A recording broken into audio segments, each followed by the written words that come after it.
तालीम मुआशरे को संवारने में बुनियादी हैसियत रखती है। तालीम ही की बदौलत मुआशरती तवाज़ुन बरकरार रहता है और तालीमी तरक्की का दारोमदार मुतल्लिक़ा अशख़ास के ज़िम्मेदाराना फ़ैसलों पर मुनहसर होता है। अगर ये अफराद तालीमी तरक्की के लिए खुले ज़हन, मामला फ़हमी और दूर अंदेशी से फ़ैसला करने के मुतमन्नी हों तो तरक्की होगी, वगरना अंधेरी राहें कौमों का मुकद्दर बन जाती हैं। यही वजह है कि हमारी गलत तालीमी पॉलिसियों और तलबा की गलत रहनुमाई के सबब तालीम तरक्की की बजाय तनज़ली की तरफ बढ़ रही है और तलबा का मुस्तकबिल दाव पर लगा दिया जाता है। इस पाकिस्तान माशरे के अंदर जो है वो कैरियर काउंसलिंग की बात आती है तो हमारे आज के इस दौर के अंदर जो सबसे ज़्यादा प्रॉब्लम क्रिएट हो रहा है वो तलबा के साथ वो सिर्फ़ और सिर्फ ये है कि उन्हें प्रॉपर जो है वो गाइडलाइन नहीं दी जा रही। अब इस गाइडलाइन का सबसे ज़्यादा साइड इफ़ेक्ट जो है वो सबसे ज़्यादा वो ये है कि हमारे इस माशरे के अंदर लोग इस बात को समझते नहीं कि उन्हें कौन सी फील्ड को ज्वाइन करना चाहिए और उनका इंटरेस्ट जो है वो किस शोबे की जानिब है। अपने इंटरेस्ट और अपनी गाइडलाइन और उस हार्ड वर्किंग को देखते हुए जब उस जो है शोबे को ज्वाइन करते हैं तो उस सूरत के अंदर उनके जो है वो कामयाब होने के चांसेस जो है वो बहुत ज़्यादा होते हैं। ये एक मसला है हमारे माशरे का कि हमारे स्टूडेंट्स अब तक यही नहीं समझ पाए कि उन्हें किस तरफ जाना है और क्या करना है, उन्हें तालीम के मैदान में जो है वो किस फील्ड को जो है वो ज्वाइन करना है। और डेफिनेटली इसमें जो बेसिक एलिमेंट्स हैं, जो लोग मिस गाइडेंस है, वो मेरा ख्याल है पेरेंट्स की तरफ से भी और एज वेल एज टीचर्स की तरफ से भी। वो टीचर्स को ज़्यादा आइडिया होता है कि इस बच्चे का कैलिबर क्या है और इसको किस फील्ड में जाना चाहिए, लेकिन गाइडलाइन जो है वो हमें मिल नहीं रही है। और ये मेरा ख्याल है कि इस पे जो एक वास्ट लेवल पे जो मीडिया को इसको कवरेज देनी चाहिए और बताना चाहिए, लोगों को गाइड करना चाहिए, पेरेंट्स के साथ साथ टीचर्स को भी इस हवाले से कि उन्हें किस तरह से अपने स्टूडेंट्स को गाइड करना है उनकी कैरियर काउंसलिंग के हवाले से। मेरा ख्याल है कि कैरियर काउंसलिंग के हवाले से पाकिस्तानी स्टूडेंट्स का ये अलमी है कि उन्हें प्रोफेशन में चले जाते हैं लेकिन उन्हें फिर भी पता नहीं होता कि हमारा इंटरेस्ट क्या था और हमने कोर्स कौन सा करना था और हम डिग्री कौन सी करके आ गए।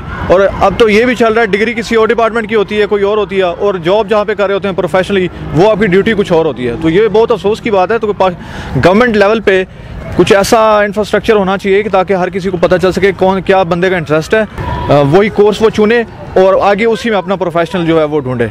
असातिज़ा को चाहिए कि वो मुस्तकबिल के मामारों की इस तरह से रहनुमाई करें कि उन्हें मुस्तकबिल में रोज़गार के बेहतरीन मौके मिल सकें। मेरा नाम आबदा एजाज़ है और मैं असिस्टेंट प्रोफेसर हूँ शोबे बलागियात में।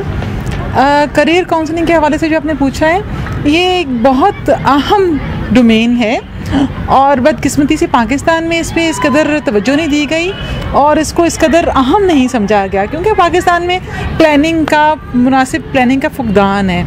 हमारे यहाँ एक 1.5 साल का एक कल्चर चलता है, एक ट्रेंड चलता है और वो एक इराज के साथ आप अगर देखें ना तो 90s में फिर बल्कि इससे भी पहले, मतलब अगर पेरेंट्स से पूछे तो हर पेरेंट्स की ख्वाहिश होती थी उनका बच्चा डॉक्टर बन जाए या इंजीनियर बन जाए। इसके बाद 90s में आ गया कंप्यूटर का एक बूम आ गया कि अच्छा कंप्यूटर की तरफ चले जाएं, MCS कर लें, BCS कर लें, कंप्यूटर की तरफ आ गए। इसके बाद फिर आगे एक बूम आ गया MBA का सारा, तो MBA हर बंदा ही, और उस तरह यूनिवर्सिटीज़ भी खुल रही हैं, उस तरह उसकी वो डिग्री की वैल्यू भी ख़त्म होती जा रही है। और असल में तो फुकदान है प्रॉपर प्लानिंग का कि किस शोबे में कितने लोग चाहिए और किस किस्म की एक्सपर्टीज़ चाहिए। अगर हमें ये पहले से पता हो तो गवर्नमेंट प्रॉपर तरीके से उसको कहीं किसी जगह पे काउंसलिंग के ज़रिए बता सके कि इस शोबे में इतने लोगों की ज़रूरत है, इतने टेक्नीशियंस, इतने लोग जो इस प्रोफेशन से वाबस्ता हों वो आए। और दूसरे हवाले से वो पेरेंट्स की एक ड्यूटी बन जाती है। तो आप देखिए एजुकेशन जो है ना वो एक ट्रायंगल की तरह से, इफ़ेक्टिव एजुकेशन, उस ट्रायंगल के जो अहम जो कंपोनेंट्स हैं वो एक तो पेरेंट्स आ जाते हैं, दूसरे टीचर्स आ जाते हैं और तीसरा किसी हद तक मैं समझती हूँ गवर्नमेंट पॉलिसीज़ हैं। तो पेरेंट्स तो अगर उनके पास एजुकेशन प्रॉपर नहीं है तो वो प्रॉपर गाइड नहीं कर सकते स्टूडेंट्स को, अपने बच्चों को। वो क्या करेंगे, देखेंगे कि ट्रेंड्स क्या हैं, किस चीज़ की ज़्यादा इंपॉर्टेंस है, वो उस तरह से गाइड करते हैं। टैलेंट को नहीं देखते हैं, बच्चे के एप्टीट्यूड को नहीं देखा जाता।